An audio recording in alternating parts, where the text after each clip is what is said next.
जय हिंद दोस्तों, welcome back the army boy YouTube channel. आज हम आर्मी जीडी का प्रैक्टिस सेट पेपर डिस्कस करेंगे। प्रैक्टिस सेट नंबर 3 आपका ही होगा, जिसमें हम सामान्य ज्ञान के 15 प्रश्न, सामान्य विज्ञान के 15, गणित के 15 और रीजनिंग के 5 प्रश्न आपके डिस्कस करेंगे। पूरे 50 प्रश्न आपके ये होंगे जो कि आपके नए पैटर्न पर आधारित रहेंगे। टॉप 50 प्रश्नों का ये टेस्ट पेपर रहेगा, जिसमें आपके लिए जो आज टारगेट रहेगा 40 प्लस का आपके लिए टारगेट रहेगा। याद रखें, ये सभी 50 प्रश्न जो है आपके एग्जाम में पहले पूछे जा चुके हैं। स्टार्ट करते हैं वीडियो। उससे पहले बता दूं, आज जो आपको टारगेट देना है 40 प्लस का देना है, तो सभी क्वेश्चन आपको ध्यान से देखनी है। स्टार्ट करते हैं सबसे पहले क्वेश्चन से। सबसे पहला भाग हमारे सामान्य ज्ञान का आता है। 1 से लेकर 15 प्रश्न आपके होंगे और सेम पैटर्न आपका जो है आपके एग्जाम में, या आपका 31 जनवरी को होगा या फिर आपका 28 फरवरी को एग्जाम होगा, उसमें सेम पैटर्न आपका रहेगा। क्वेश्चन नंबर 1 आप पढ़ लिया होगा।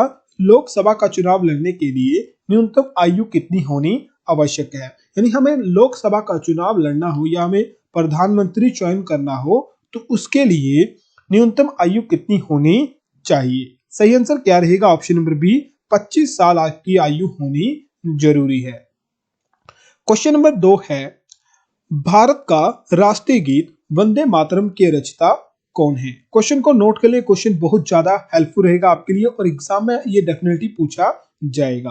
भारत का राष्ट्रीय गीत वंदे मातरम के रचयिता कौन है? रविंद्रनाथ टैगोर, बंकिम चंद्र चटर्जी, जवाहरलाल नेहरू या फिर शरद चंद्र चटर्जी? सही आंसर क्या रहेगा? Option number B, Bankim Chandra Chatterjee जो है, इन्होंने भारत का राष्ट्रीय गीत वंदे मातरम लिखा है। आपको बताना है राष्ट्रीय गीत या राष्ट्रीय गीत हमारा वंदे मातरम है और राष्ट्रीय गान जो है ये किसके द्वारा लिखा गया है।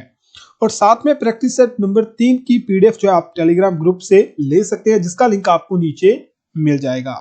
क्वेश्चन नंबर 3 है, मोस्ट इंपोर्टेंट है, पिछले साल पूछा गया था। 1000 झीलों का देश किसे कहा जाता है? 1000 झीलों का देश किसे कहा जाता है? फिनलैंड को, रोम को, स्विट्जरलैंड को या फिर ब्राजील को? 19 जनवरी 2020 में पूछा गया प्रश्न है।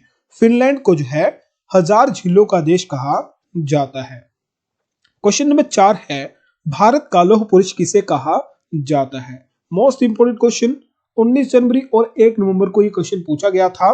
भारत का लौह पुरुष किसे कहा जाता है? जवाहरलाल नेहरू, राजेंद्र प्रसाद, सरदार वल्लभ भाई पटेल या फिर महात्मा गांधी? तो option number D, Sardar Patel इसका सही आंसर रहेगा।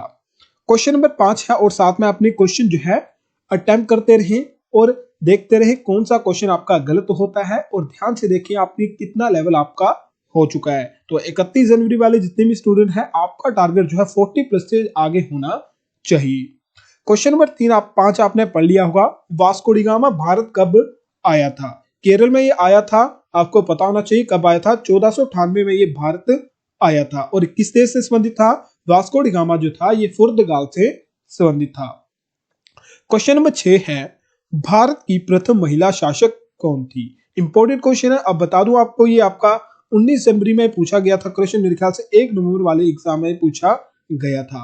भारत की प्रथम महिला शासक कौन थी? तो रजिया सुल्तान जो थी पहली शासक थी 1236 से लेकर 1240, और ये क्वेश्चन आपका एग्जाम में पूछा गया था कि भारत की पहली महिला शासक रजिया सुल्तान को कब सत्ता से हटाया गया था? तो 1240 में इसे सत्ता से हटाया गया था। क्वेश्चन नंबर 7 है, बनारस हिंदू विश्वविद्यालय की स्थापना किसने करी थी? क्वेश्चन इंपोर्टेंट है। बनारस हिंदू विश्वविद्यालय की स्थापना किसने करी थी? जवाहरलाल नेहरू, मोतीलाल नेहरू, मदन मोहन मालवीय, राजा राममोहन राय? तो जल्दी से आंसर बताइए दोस्तों, इसका सही आंसर क्या रहेगा? बनारस हिंदू विश्वविद्यालय की स्थापना जो है मदन मोहन मालवीय ने करी थी। तो क्वेश्चन मैच कर लें, ये भी क्वेश्चन आपका सही होना चाहिए। नेक्स्ट क्वेश्चन है, मलेरिया बीमारी किसके कारण फैलती है? जो आपकी मलेरिया बीमारी होती है ये किसके द्वारा फैलती है? मक्खी, चूहा, मच्छर या इनमें से कोई नहीं? और मलेरिया जो है मेरे ख्याल से आपकी प्रोटोजोआ के कारण होता है, ठीक है, याद रखें। और ये मलेरिया जो होता है ये मच्छर के द्वारा होता है। अब आपको बताना है मलेरिया का वाहक कौन सा मच्छर होता है, जल्दी से कमेंट करके बताएं। क्वेश्चन नंबर 9 है, प्रोटीन का सबसे अच्छा स्रोत होता है? मोस्ट इंपोर्टेंट फेवरेट क्वेश्चन है एग्जामिनर का और हर साल ये क्वेश्चन रिपीटेड होता है। प्रोटीन का सबसे अच्छा स्रोत क्या है? हरी सब्जियां, सोयाबीन, आलू या फिर दाल। पहले तीन ऑप्शन बात करूं, सब्जी, सोयाबीन और आलू, इन सभी में आपका प्रोटीन होता है, पर सबसे ज्यादा मात्रा में प्रोटीन जो पाया जाता है आपका सोयाबीन में पाया जाता है। क्वेश्चन नंबर 10 है, ये भी इंपोर्टेंट है। ओलंपिक में स्वर्ण पदक जीतने वाला पहला भारतीय कौन था? ओलंपिक में स्वर्ण पदक जीतने वाला पहला भारतीय कौन था? विजेंद्र कुमार, अभिनव बिंद्रा, सुनील कुमार या फिर योगेश्वर दत्त। और सभी नाम इंपोर्टेंट है, इन सभी से आपके क्वेश्चन पूछे जाते हैं। और ओलंपिक में पहले स्वर्ण पदक जो है किसने जीता था? पहला भारतीय कौन था? अभिनव बिंद्रा थे। क्वेश्चन नंबर 11 है, सुंदरबन डेल्टा किस राज्य में स्थित है? क्वेश्चन इंपोर्टेंट है, ये भी क्वेश्चन हर साल रिपीट होता है आपका। सुंदरबन डेल्टा किस राज्य में स्थित है? पश्चिम बंगाल, आंध्र प्रदेश, हिमाचल प्रदेश या फिर उत्तर प्रदेश। तो याद रखें, WB वेस्ट बंगाल यानी पश्चिम बंगाल इसका सही आंसर रहेगा। इस क्वेश्चन को मैच आप कर लें। क्वेश्चन नंबर 12 है, राजघाट किस व्यक्ति की समाधि है? राजघाट जो है ये किस व्यक्ति की समाधि स्थल है? महात्मा गांधी, इंदिरा गांधी, राजीव गांधी या फिर राजेंद्र प्रसाद। और हाल ही के क्वेश्चन में या फिर बोलो पिछले साल में आपका राजघाट पूछा गया था। राजघाट जो है ये कहां पर स्थित है? राजघाट मैक्सिमम बात करूं जो भी आपके महात्मा गांधी से या फिर गांधी वैसे संबंधित है, उन सभी की समाधि जो है आपकी दिल्ली में स्थित है। तो राजघाट आपका कहां हुआ?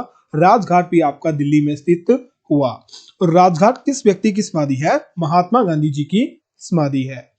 क्वेश्चन नंबर 13 है, शिव कुमार शर्मा किस वाद्य यंत्र से संबंधित है? मोस्ट इंपोर्टेंट क्वेश्चन है, शिव कुमार शर्मा किस वाद्य यंत्र से संबंधित है? बांसुरी, संतूर, तबला या फिर बीणा।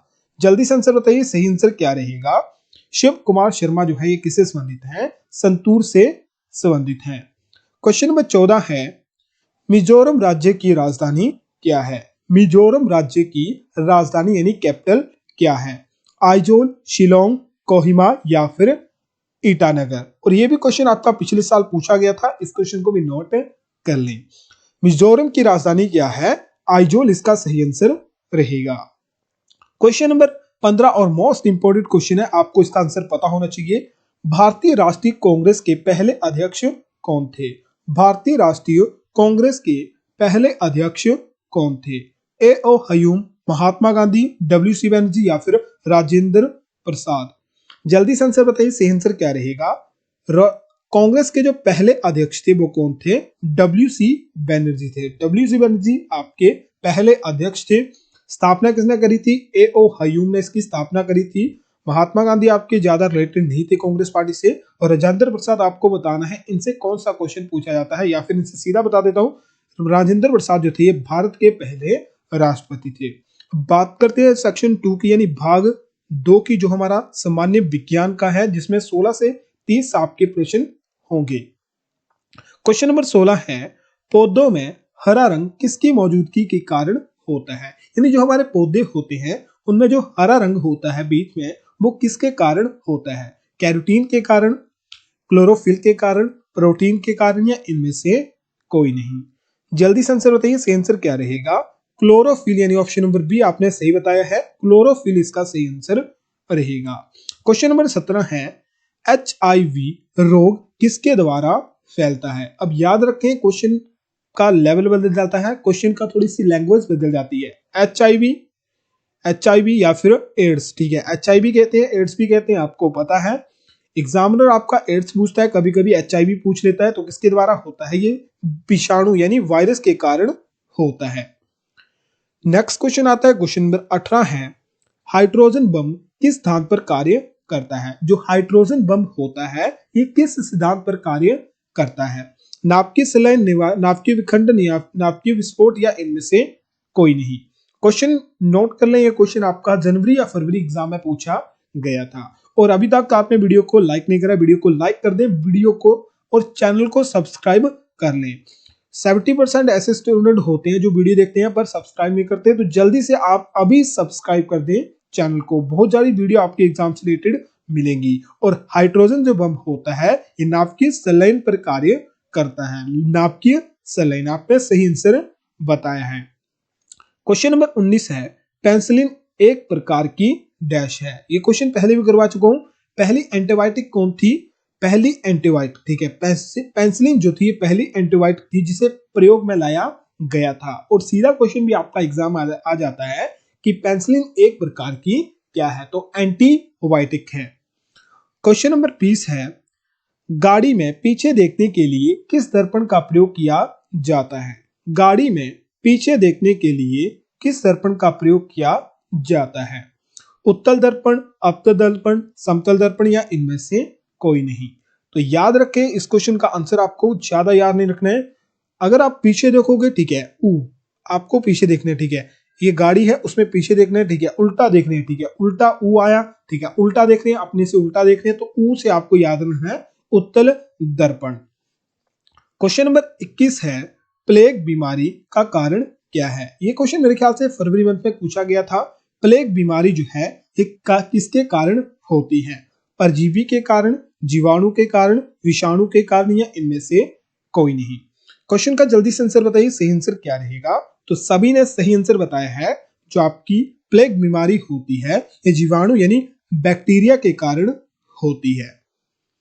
क्वेश्चन नंबर 22 है, मनुष्य के शरीर की सबसे लंबी हड्डी होती है? मनुष्य के शरीर की सबसे लंबी हड्डी होती है टिबिया, स्टेपिस, फीमर या इनमें से कोई नहीं।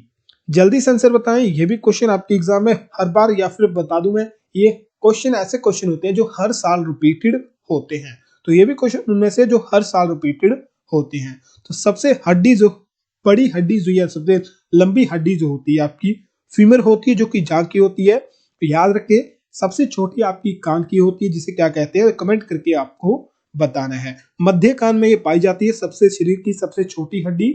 कमेंट के जल्दी से करके बताएं कि ये कौन सी हड्डी होती है, उसका नाम क्या होता है। क्वेश्चन नंबर 23 है, स्थितिज ऊर्जा का सूत्र क्या होता है? जो आपकी स्थितिज ऊर्जा होती है उसका सूत्र क्या होता है? 1/2 mgh, 2/3 mgh, 1/2 mv² mgh। सही आंसर क्या रहेगा? स्थितिज ऊर्जा का सूत्र mgh होता है, यानी ऑप्शन नंबर डी आपने सही आंसर बताया है। क्वेश्चन नंबर 24 बताने की जरूरत नहीं पड़ेगी, आपका आंसर मुझे पता सही होगा। सामान्य मनुष्य का रक्तचाप कितना होता है?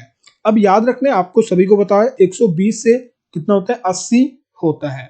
पर यूनिट आपको याद रखनी है, इसके साथ ये यूनिट लगती है mmHg यूनिट लगती है, ठीक है, mm और hg भी यूनिट लगती है। तो 120 से 80 mmHg जो होता है ये रक्तचाप यानी आपका ब्लड प्रेशर होता है। क्वेश्चन नंबर 25 है, कोशिका का शक्ति केंद्र किसे कहा जाता है? कोशिका का शक्ति केंद्र किसे कहा जाता है? सेलुलोज को, माइटोकॉन्ड्रिया को, राइबोसोम को या फिर कोशिका केंद्र को? क्वेश्चन को नोट कर ले, ये भी क्वेश्चन आपके एग्जाम के लिए इंपॉर्टेंट है। तो कोशिका का केंद्र किसे कहा जाता है? ऑप्शन नंबर बी माइटोकॉन्ड्रिया आपने सही आंसर बताया है। क्वेश्चन नंबर 26 है, न्यूट्रॉन की खोज किसने की थी? न्यूट्रॉन की खोज सबसे पहले किसने करी थी? जे थॉमसन, चैडविक, रदरफोर्ड या इनमें से कोई नहीं। जल्दी से आंसर बताइए, सही आंसर क्या रहेगा? और ये भी क्वेश्चन आपके एग्जाम के लिए इंपॉर्टेंट है। जल्दी से आंसर बताइए, सही आंसर क्या रहेगा? न्यूट्रॉन की खोज जो है किसने करी थी? चैडविक ने करी थी। और तीनों से आपके पूछे जाते हैं, न्यूट्रॉन, प्रोटॉन और इलेक्ट्रॉन की खोज किसने करी थी? तो जल्दी से बताइए, आपके लिए क्वेश्चन है, रदरफोर्ड ने किसकी खोज करी थी? ठीक है, न्यूट्रॉन आपको बता दें, न्यूट्रॉन की चैडविक ने करी थी। आपका फिर बचता है प्रोटॉन और इलेक्ट्रॉन। प्रोटॉन और इलेक्ट्रॉन में से किसकी खोज रदरफोर्ड ने करी थी?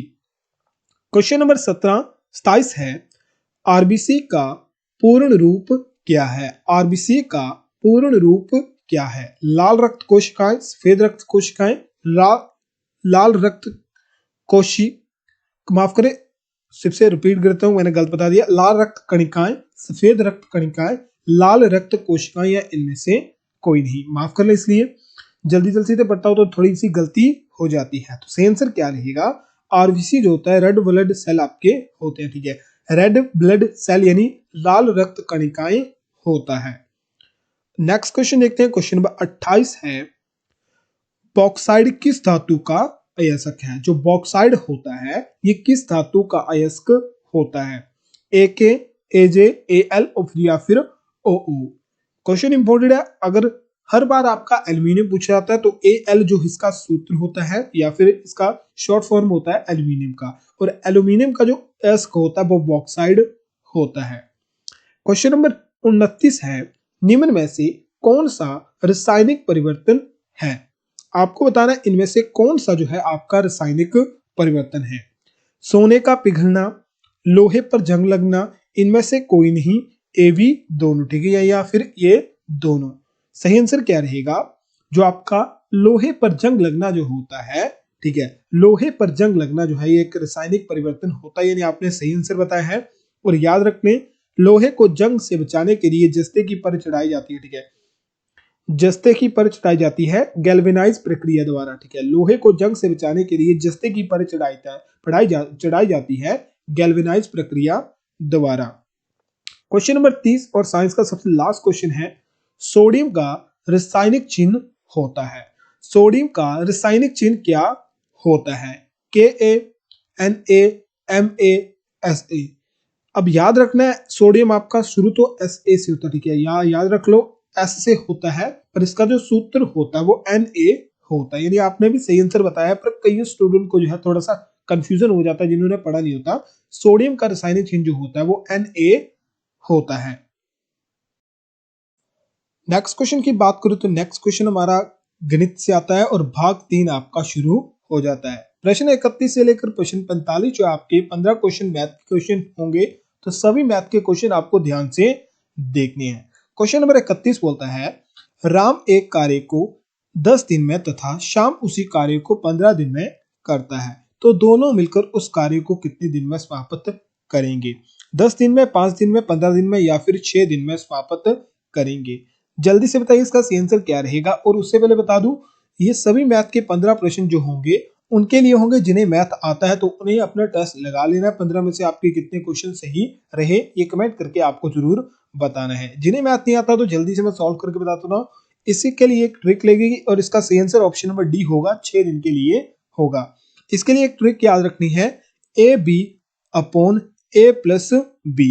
ये ट्रिक तभी लगेगी जैसे आपका ए का कार्य दिया हो, बी का कार्य दिया हो और दोनों मिलकर बोला हो, ठीक है, दोनों मिलकर कितने दिन में करेंगे, तो ये ट्रिक आपकी लगेगी।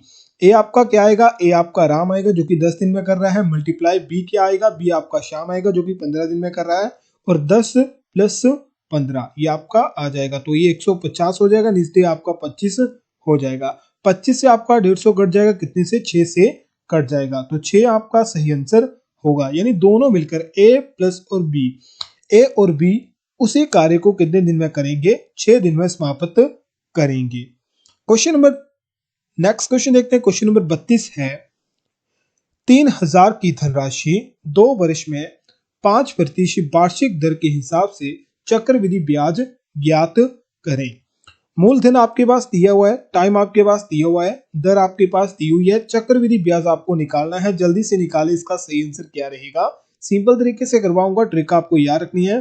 पे इंटू आपका आर आएगा, 2 वर्ष के लिए बोला तो 2 ए आएंगे और नीचे आपका बी आ जाएगा, ठीक है, और ये आपका पूरा जो होगा, ठीक है, इस तरह याद रखना है। और ये पूरा जो आपका होगा ये आपका क्या होगा? चक्रवृद्धि ब्याज आपका होगा, यानी 2a plus B, 2a plus B ये आपका पूरा जो होगा क्या होगा? चक्रवृद्धि ब्याज होगा। अब इसका सही आंसर बता दें तो इसका सही आंसर रहेगा 307.5 रुपए जो है इसका सही आंसर रहेगा। किस तरह से होगा? धनराशि आपको पता है, ठीक है, मैं आपको सिंपल बना के बता देता हूँ जिसमें जिस तरह मैंने आपको बोला। और ये या पी हमारा क्या है? मूलधन है जो कि कितना है? 3000 रुपए है।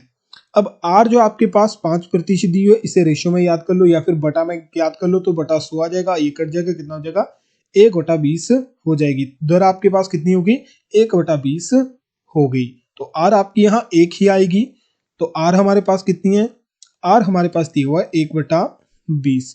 अब 1/20 को जो है इससे गुणा कर दो, ठीक है, 3000 से गुणा कर दो 1/20 को, तो 1 आपका मल्टीप्लाई हो जाएगा और 20 आपका डिवाइड में चला जाएगा। 0 से 0 कट जाएगी, 2 से आपका 30 कट जाएगा, तो 50, 15 और 1 0 कैरी करके आ जाएगी। तो नीचे कितना आ जाएगा 150। ए जो है ठीक है, ए की वैल्यू कितनी आ गई हमारे पास, ए की वैल्यू 150 आ गई। तो दूसरे ए की वैल्यू कितनी हो जाएगी, दूसरे ए की वैल्यू भी 150 हो जाएगी।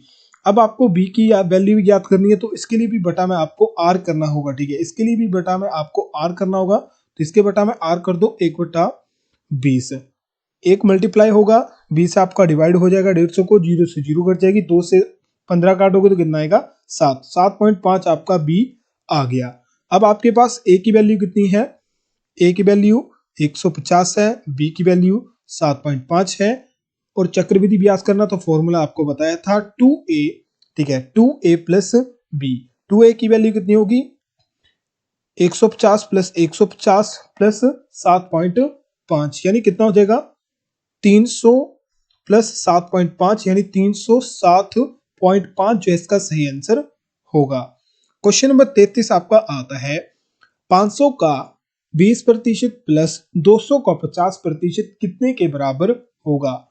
150, 300, 200 या फिर 400। जल्दी से आंसर बताइए, सही आंसर क्या आएगा। सिंपल सा आंसर है 200 इसका सही आंसर आएगा। ठीक है, 200 इसका सही आंसर आएगा। किस तरह से होगा, सबसे पहले 500 का 20% निकाल लो, क्या आएगा 2020, 5 दूने 10, 100 आ गया। ठीक है, 500 का 20% कितना होता है 100 होता है, यानी इसका 100% आ गया। अब 200 का 50% निकाल लो, कितना आएगा बटा 100, 2 0 से 0, 5 दूनी 10 और 1 0 कैरी करके आ गई, ये कितना हो गया 100 हो गया।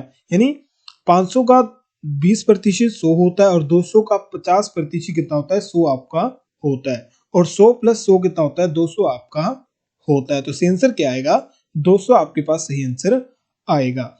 अब नेक्स्ट क्वेश्चन इंपॉर्टेंट है 3:9 डबल अनुपात 9 अनुपात x। अब ज्ञात करो किस तरह से होगा। तो अनुपात में जब भी आपको वैल्यू दी गई होगी तो इस तरह से आपको करना है। अनुपात क्या मतलब होता है बटा में, तो ये आपका बटा में आ गया। डबल अनुपात हो, ठीक है, डबल अनुपात हो तो बराबर में आपका हो जाता है 9/x। 3 से आपका 9 कट जाएगा, 3 3 9 कट जाएगा और ये 9 जो है दूसरी साइड आएगा तो क्रॉस मल्टीप्लाई हो जाएगा। ठीक है, यानी यहाँ आपका 1 है, x को 1 से करो तो 1 ही आएगा।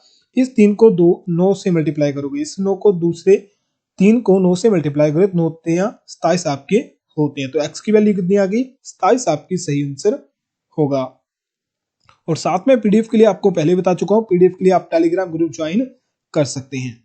क्वेश्चन नंबर 35 है एक आयताकार खेत का क्षेत्रफल 600 वर्ग मीटर है, 6 सेंटीमीटर स्क्वायर है। ठीक है, सेंटीमीटर स्क्वायर है और इसकी लंबाई 30 मीटर हो तो खेत की चौड़ाई क्या होगी। सिंपल सा क्वेश्चन है, जल्दी से बताइए सही आंसर क्या होगा। 30 मीटर, 27 मीटर, 20 मीटर या फिर 10 मीटर इसका सही आंसर आएगा। आयत आपकी इस तरह से होती है, इसकी दोनों भुजाएं अलग अलग आपकी होती है। लंबाई मान लेते हैं 30 है, चौड़ाई कितनी होगी, चौड़ाई अलग होगी। तो सही आंसर क्या आएगा, इसका फॉर्मूला जो होता है याद रखें, क्षेत्रफल का जो फॉर्मूला होता है, क्षेत्रफल का फॉर्मूला होता है L मल्टीप्लाई बी या लंबाई गुणा चौड़ाई। क्षेत्रफल आपके पास दिए हो कितना है 600 है, L आपके पास यानी लंबाई आपके पास 30 दी हुई है, बी आप याद कर सकते हो, बी यहीं रहने दो और इस 30 को दूसरी साइड ले जाओ तो भी बटा में चला जाएगा, 0 से 0 कट जाएगा, 3 से आपकी, ठीक है, 3 से आपके 6 कट जाएंगे, 0 आ जाएगा और एक 0 कैरी बच जाएगा। तो ये कितना हो जाएगा कि 20 हो जाएगा, यानी बी की वैल्यू यानी चौड़ाई जो होगी हमारे पास कितनी आएगी 20 आएगी, यानी 20 इसका सही आंसर होगा। नेक्स्ट क्वेश्चन सिंपल सा है, एक ट्रेन की रफ्तार 75 किलोमीटर प्रति घंटा है तो 45 मिनट में कितनी दूरी तय करेगी। बताने की जरूरत नहीं पड़ेगी, ये क्वेश्चन इंपोर्टेड है, पिछले साल पूछा गया था। सही आंसर क्या होगा 50.25 किलोमीटर, 65.25 किलोमीटर, 56.25 किलोमीटर, 45.25 किलोमीटर। अब 45 मिनट में कितनी दूरी तय करेगी, जल्दी से सॉल्व कर लेते हैं किस तरह से क्वेश्चन आपका होगा। आपको पता है 75 किलोमीटर जो है 1 घंटे में कर रही है, यानी इसे मिनट में कन्वर्ट करेंगे तो कितना हो जाएगा 75 किलोमीटर कितने मिनट में कर रही है, कितने मिनट में 60 मिनट में कर रही है। अब 1 मिनट में आप गति याद कर लो, यानी 1 मिनट में कितने किलोमीटर चल रही है। तो बटा 60 आपने करा है, इसे काट दो, कट जाएगा तो 1 मिनट की वैल्यू आपके पास आ जाएगी। इसे काट दो तो आ जाएगा 1.25 समथिंग, ठीक है, 1.25 समथिंग आ जाएगा, यानी 1 मिनट में जो रेलगाड़ी है, ठीक है, 1 मिनट में कितनी दूरी तय कर रही है? 1.25 किलोमीटर तय कर रही है। 45 मिनट में कितना करेगी? तो 1.25 को आप जो है 45 से मल्टीप्लाई कर दो। 45 से मल्टीप्लाई करोगे तो कितना आ जाएगा? 56.25 किलोमीटर आपका सही आंसर आ जाएगा। और ये सेम का सेम क्वेश्चन आपका इंडियन आर्मी एग्जाम में पूछा गया प्रश्न है। नेक्स्ट क्वेश्चन देखते हैं। नेक्स्ट क्वेश्चन इंपोर्टेड है। क्वेश्चन बोलता है x की पावर 2 प्लस 11x प्लस 30 बराबर है क्वेश्चन मार्क ज्ञात करना है। जल्दी से बताइए सही आंसर क्या आएगा? x plus 5, x plus 6, x plus 9, x minus 2, x plus 4, x plus 9, x plus 2, x minus 9। Simple सा क्वेश्चन है, याद करना कुछ नहीं है। इसका सही आंसर क्या आएगा? ऑप्शन नंबर ए इसका सही आंसर आएगा। अब सॉल्व करके आपको बता देता हूं। सबसे पहले आपके पास क्वेश्चन जो है दिया है ये इस प्रकार से है। अब आपको जो है इसे ओपन करना है, ठीक है, इसे ओपन करना है, इस तरह से ओपन करना है। दो आपको ऐसी टर्म ज्ञात करनी है जिन्हें गुणा करोगे तो 30 आपके पास होना चाहिए, प्लस करोगे तो 11 आपके पास आना चाहिए। कैसी टर्म होती है? तो ये इसे ओपन करोगे तो क्या आएगा? x के यही रहेगा plus 5x plus 6x plus 30। यानी अगर हम 5 और 6 को गुणा करते हैं, 5 के कितने होते हैं? 30 होती है, यानी 30 हमारे पास हो रहा है, ये करेक्ट हो गया। फिर ज्ञात करना है 5 प्लस 6, 5 प्लस 6 करोगे तो कितना होता है? 11 होता है, ये भी करेक्ट हो रहा है और ये भी करेक्ट आपका हो रहा है, यानी हमारी इक्वेशन जो है वो सही है। अब हमें क्या करना है? अब जो है हमें इसको, ठीक है, एक्स स्क्वायर प्लस 5x और 6x प्लस 30 को इनमें से कॉमन निकाल लेना है। इसमें से आपका x कॉमन निकल जाएगा, यहां से x कॉमन निकल गया तो यहाँ एक x बच गया प्लस 5 रह गया। अब यहां से हम 6 निकाल सकते हैं, ठीक है, 6 हमने निकाल लिया प्लस, ठीक है, प्लस के 6 निकल गए, x अंदर रहा और प्लस 6 में से 30 में से 6 निकाल लोगे 5 के 30 होते हैं, यानी 5 आपका यहाँ बच गया। अब ये आपके दोनों सेम आ रहे हैं, ठीक है, ये आपके x प्लस 5, एक्स प्लस 5, यहां से आपका एक कॉमन निकाल सकते हो, ये दोनों सेम आ रहे हैं तो एक कॉमन निकाल लो तो कितना हो जाएगा? x प्लस 5 आपका आ जाएगा और दूसरी साइड आपका x प्लस 6 आ जाएगा, जो कि हमारे बीच में आ रहा था। तो सही आंसर क्या होगा? x प्लस 5 और x प्लस 6 इसका सही आंसर आएगा। अब नेक्स्ट क्वेश्चन देखते हैं। क्वेश्चन नंबर 38 है। दो संख्याओं का HCF एंड LCM क्रमशः 12 और 396 है। यदि उनमें से एक संख्या 132 है तो दूसरी संख्या क्या होगी? ज्ञात करनी है दूसरी संख्या, पहली संख्या आपको दी हुई है। सिंपल सा क्वेश्चन है, कुछ आपको नहीं करना है और आपको पता भी है किस तरह से क्वेश्चन सॉल्व होगा। क्या आंसर आएगा? 26, 36, 40 या फिर 56? जल्दी से आंसर बताइए। तो सिंपल सा क्वेश्चन है, किस तरह से ये होगा ये भी आपको बता देता हूं। उससे पहले मैं आपको आंसर बता देता हूं। क्या आंसर आएगा? 36 इसका सही आंसर आएगा। आपको जब भी दूसरी संख्या ज्ञात करनी तो इसके लिए फॉर्मूला लगता है HCF मल्टीप्लाई LCM बराबर है पहली संख्या गुणा दूसरी संख्या। पहली संख्या HCF आपके पास 12 है, LCM 396 है, बराबर है पहली संख्या 332 है और सेकंड संख्या आपको ज्ञात करनी है। अब ये 332 जो है, एक माफ करें 132 जो है, इसे दूसरी साइड जो है तो ये बटा में चल जाएगा, ये आपका यहाँ आ गया, यहाँ से कट गया, 332 आपका यहाँ पर आ गया, ठीक है, नीचे आपका आ गया 32 हो गया। अब 132 से आपका 396 कट जाता है, 3 से कट जाता है 132 यहाँ, ठीक है, 132 यहाँ आपके 396 होते हैं तो नीचे कितना आ जाएगा? ये आपका 3 आ जाएगा और ये 12 यहाँ पर बचा हुआ, 12 को 3 से गुणा करो कितने होते हैं? 12 3 36 आपके होते हैं। तो सेकंड संख्या हमारे पास क्या आ गई? सेकंड संख्या हमारे पास 36, माफ करें 36 आपकी आ गई। कितनी आ गई? 36 आपकी आ गई।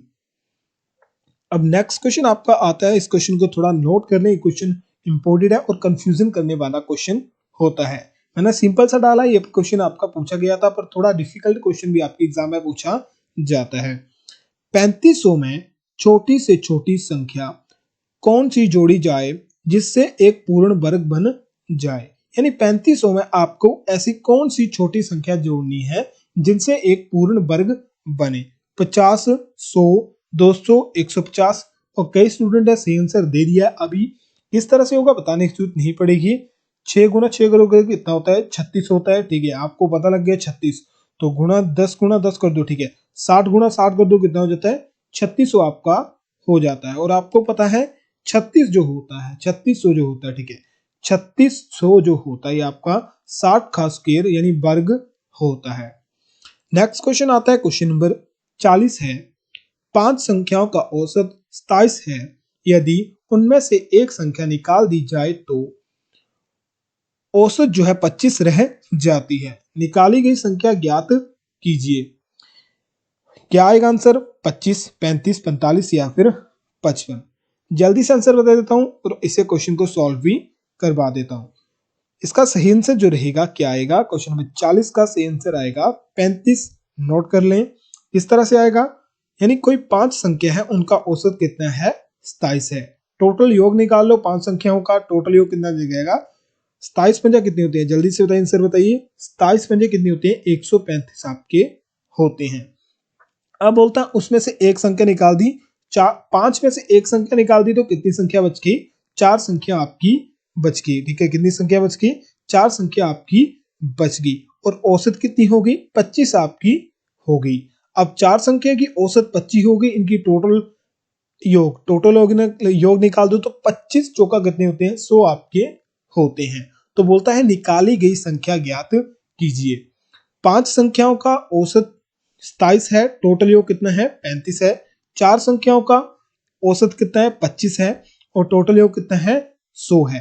तो 5 में से 4 का योग निकाल दो, ठीक है, 5 में से 4 का योग निकाल दो, आंसर आपके पास आ जाएगा। यानी 135 में से 100 निकाल दो कितने बच गए 35 बच गए। तो वो संख्या निकाली गई संख्या कौन सी थी 35 थी। सही आंसर आपको पता लग गया, 35 इसका सही आंसर आएगा। अब नेक्स्ट क्वेश्चन थोड़ा सा ध्यान से देखिए, एक वस्तु को 38 रुपए में बेचकर 5% की हानि होती है, यदि उसे 42 रुपए में बेचा जाए तो कितने प्रतिशत का लाभ या फिर हानि होगी।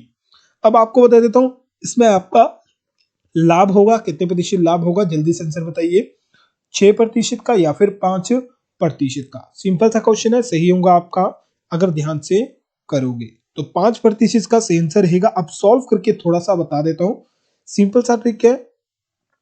सबसे पहले आप जो है उस वस्तु का माफ करिए, सबसे पहले आप जो है उस वस्तु का जो है क्या निकालना है आपको, उस वस्तु का क्रय मूल्य ज्ञात करना है। आपके पास 38 रुपए जो है ये विक्रय मूल्य है, तो क्रय मूल्य ज्ञात करने के लिए आपके पास फॉर्मूला होता है विक्रय मूल्य गुणा 100 वटा 100 प्लस माइनस लाभ और हानि। लाभ दिया होगा तो प्लस होगा, हानि दी होगी तो क्या होगा माइनस होगा। विक्रय मूल्य कितना है, विक्रय मूल्य हमारे पास 38 रुपए है, गुणा 100 गुणा 100 बटा 100 यानी माइनस, हमें हानि हो रही है तो माइनस कितना होगा 5 हो जाएगा। 100 में से -5 करो कितना हो गया 95 आपका आ गया। तो ठीक है इसे सॉल्व कर लो, ये कितना हो जाएगा नीचे 95 आपका हो जाएगा। अब काट दो, जो कटता है ये पहले 5 से कट जाएगा, 5 से कटेगा तो 19 आ जाएगा और 100 कटेगा तो 20 आ जाएगा। अब 19 आपका 38 से कटता है, 19 दुके कितने होते हैं 38 होते हैं, तो 9 ये आपका 2 आ जाएगा, 19 आपका 38 से कट जाएगा। अभी आपके यहाँ ऊपर 2 है और दूसरी साइड आपके 20 है, तो 2 गुना 20 करो कितना होता है 40 आपका होता है। और क्रय मूल्य कितना आ गया आपका 40 रुपए क्रय मूल्य आ गया। यानी कोई वस्तु जो थी उसका मूल्य कितना था 40 रुपए था, उसे 38 रुपए में बेचने पर कितने प्रतिशत की हानि हुई 5% की हानि हुई। अगर उस 40 रुपए की वस्तु को 42 रुपए में बेचे, ठीक है 42 रुपए में बेचे तो कितने प्रतिशत की हमें लाभ होगा 5% होगा। किस तरह से आएगा, अब आपको लाभ प्रतिशत ज्ञात करना है। आपको प्रॉफिट पता लग गया 2 रुपए का हो रहा है और लाभ प्रतिशत के लिए फॉर्मूला जो लगता है वो इस तरह से लगता है, ठीक है, लाभ प्रतिशत की फॉर्मूला लगता है लाभ गुणा 100, लाभ गुणा 100 बटा क्रय मूल्य। लाभ आपके पास कितना है 2 रुपए का है, गुणा 100 कर दो और बटा कितने क्रय मूल्य करना, क्रय मूल्य कितना था 40 रुपए था। 2 से आपका या 2 से मत करो, 0 से 0 कट दो, ठीक है 0 से ये 0 कट गई। अब आप 2 से काट दो तो 2 से आपका 4 कट जाएगा, नीचे 2 आ जाएगा, 2 से आपका 10 कट जाएगा, कितना आ जाएगा 5 आ जाएगा। तो सही आंसर क्या होगा? 5% लाभ होगा। ठीक है, 5% लाभ होगा। अब नेक्स्ट क्वेश्चन देखते हैं, क्वेश्चन नंबर 42 है 81 गुणा 81। इस क्वेश्चन को थोड़ा सा लिख लेता हूं। 81 गुणा 81 प्लस 68 गुणा 68 माइनस 2 गुणा 81 गुणा 68। अब आपको आंसर बताना है, क्या इसका आंसर आएगा। सिंपल सा क्वेश्चन है, ध्यान से समझोगे तो आपको क्वेश्चन समझ आ जाएगा। आपने एक फॉर्मूला देखा होगा, A square plus B square minus 2ab। तो देखिए मैच कर रहा है ना, ए का स्क्वायर बी का स्क्वायर 2ab। तो सही आंसर क्या होता है? ठीक है, A square minus B square plus A square plus B square minus 2ab, ये जो होता है किसके बराबर होता है? ए माइनस बी का होल स्क्वायर के बराबर होता है। ए हमारा क्या है? 81 है, माइनस बी कितना है? 68 है। इन दोनों का होल स्क्वायर निकाल दो। ठीक है, अब आ गया। अब 81 में से 68 निकालोगे। ठीक है, 81 में से 68 माइनस करो तो कितना होता है? 13 होता है। और 13 का स्क्वायर कितना होता है? 13 का स्क्वायर 169 आपका होता है। तो 169 इसका सही आंसर आएगा, यानी ऑप्शन नंबर ए इसका सही आंसर होगा। जिन्होंने से बताया उन सभी को all the best. Next question आता है। अब क्वेश्चन ध्यान से देखिए, क्वेश्चन थोड़ा सा अजीब करने वाला है। 30 लीटर मिश्रण में दूध और पानी का अनुपात 5:1 है। यदि इस मिश्रण में 5 लीटर पानी और मिला दिया जाए तो मिश्रण में दूध और पानी का अनुपात क्या होगा? यहाँ आपका बोल क्या रहा है? 30 लीटर दूध है, उसमें अनुपात कितने हैं? 5:1 है। दूध आपका, ठीक है, ये दूध है और ये पानी है। पानी का अनुपात 1 है और दूध का अनुपात 5 है। इसका आंसर आपको बता देता हूं, 5:2 इसका सही आंसर आएगा। जल्दी से सॉल्व करके आपको बता देता हूं। सबसे पहले आप जो है यहां बोला 5 लीटर और इस मिश्रण में, ठीक है, ये 30 लीटर वाले मिश्रण में जो है और पानी मिलाता है। ठीक है, 5 लीटर और पानी मिलाता है तो मिश्रण कितना अनुपात में हो जाएगा? सबसे पहले आप पानी मिला लो। 30 लीटर में कितना लीटर पानी है? ठीक है, 30 लीटर दूध में जो है कितना पानी है? इसके लिए आपको क्या ज्ञात करना है? अनुपात को प्लस कर दो। ठीक है, अनुपात को प्लस कर दो। टोटल अनुपात कितना हो गया? 6 हो गया। आपको ज्ञात किसका करना है? ठीक है, पानी का ज्ञात करना है, पर आपको दूध का अनुपात निकालना पड़ेगा। ठीक है, या पानी का अनुपात निकाल लो। तो पानी का अनुपात कितना है? 1 है बटा 6 गुणा 30 कर दो। तो 6 पंजे 30 होते हैं और 1 को गुणा करोगे 5 से तो कितना होगा? 5 होगा, यानी 5 लीटर जो है दूध होगा। यानी 30 लीटर में जो है 5 लीटर आपका पानी है और 25 लीटर आपका क्या है? दूध है। अब इस 5 लीटर में और 5 लीटर दूध मिलाया जाता है तो कितना हो गया? टोटल दूध कितना हो गया? 10 लीटर आपका हो गया। और पानी दूध कितना रहा? 25 लीटर ही आपका दूध रहा। अब दूध का मिश्रण क्या हो गया? ठीक है, 20 लीटर दूध है और 10 लीटर आपका पानी है। कितना? 20 लीटर, माफ करें, 25 लीटर आपका दूध है और 10 लीटर आपका पानी है। अब इसे काट दो। ठीक है, अब इसे काट दो, 5 से कट जाएगा। 5 दूनी 25 होते हैं, 5 दूनी 10 होते हैं। तो कितना अनुपात आ गया आपका? 5:2 इसका सही आंसर आ गया। ठीक है, 5:2 इसका सही आंसर आ गया।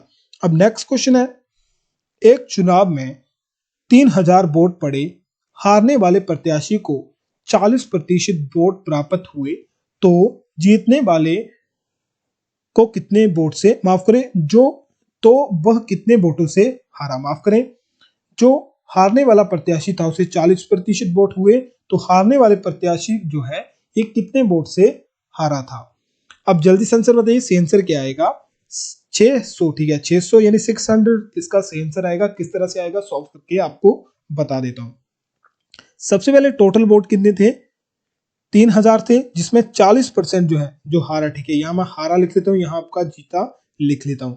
जो हारा उसे 40% वोट मिले और दूसरा जो जीता वो कितने मिलेंगे? उसे 60% मिले होंगे। ठीक है, अब बात हो रही है जो तो कितने वोटों से जीता, जीतने की बात हो रही है। ठीक है, कितने वोटों से जीता? सबसे पहले परसेंटेज में देख लेते हैं कितने वोटों से जीत रहा है वो।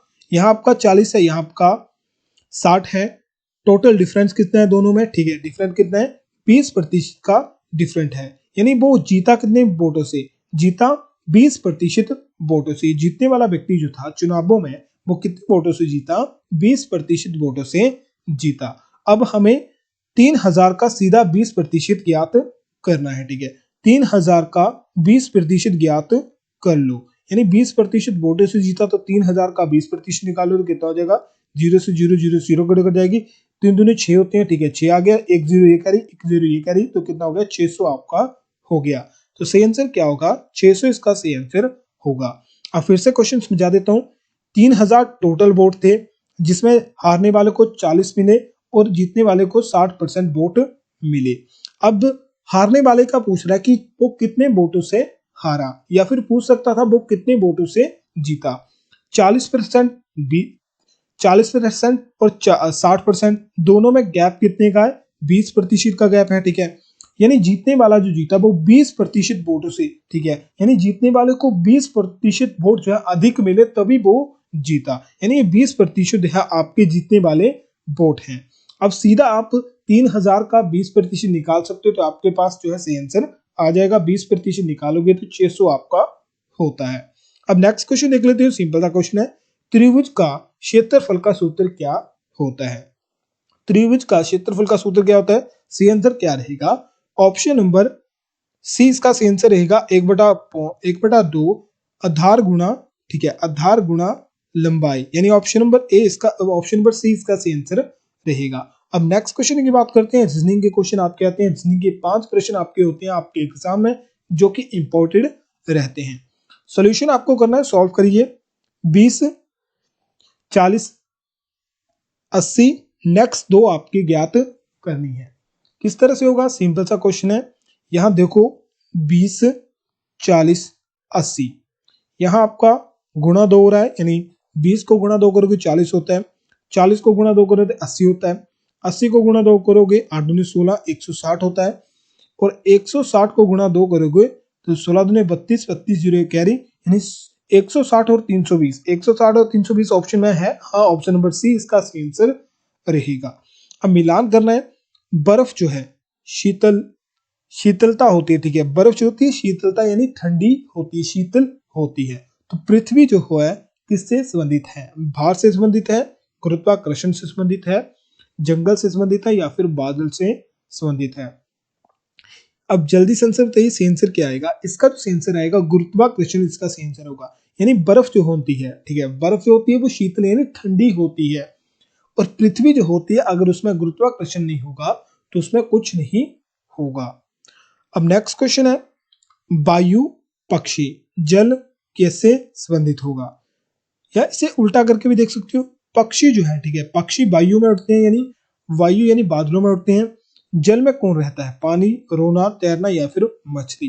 तो मछली आपका संबंधित होगा जल से। नेक्स्ट क्वेश्चन है, अंग्रेजी वर्णमाला में एल अक्षर के दाएं ओर से 5वें अक्षर के बाएं ओर 10वां अक्षर क्या होगा? एल आपका यहां आता है, एल से दूसरी साइड दोनों तरफ, ठीक है, दोनों तरफ आपको 5 अक्षर लिख लेने हैं, MNOPQR,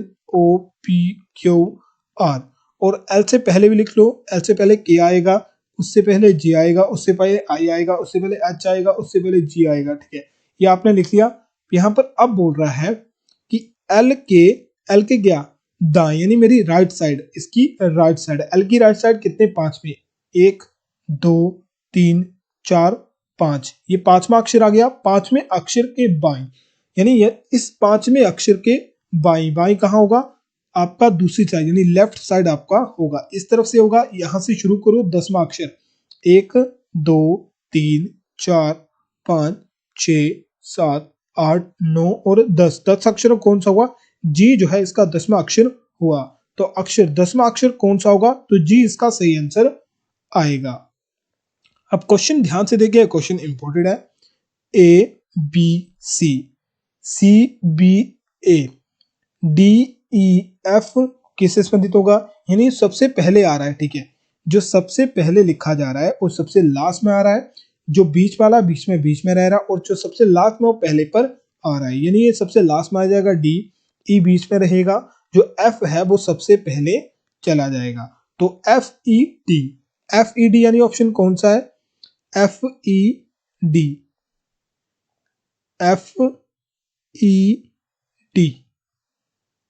माफ करें, ऑप्शन में कोई नहीं है, ठीक है, ये नंबर मेरा से गलत हो गया, ठीक है। इसका सी आंसर क्या होगा, FED इसका सी आंसर होगा। ऑप्शन में थोड़ा सा गलती हो गई है। अब जल्दी से बताइए 50 में से आपके कितने सही थे, और चैनल को अभी तक सब्सक्राइब नहीं करा, चैनल को सब्सक्राइब जरूर कर लें। वीडियो देखने के लिए थैंक यू। जय हिंद, वंदे मातरम।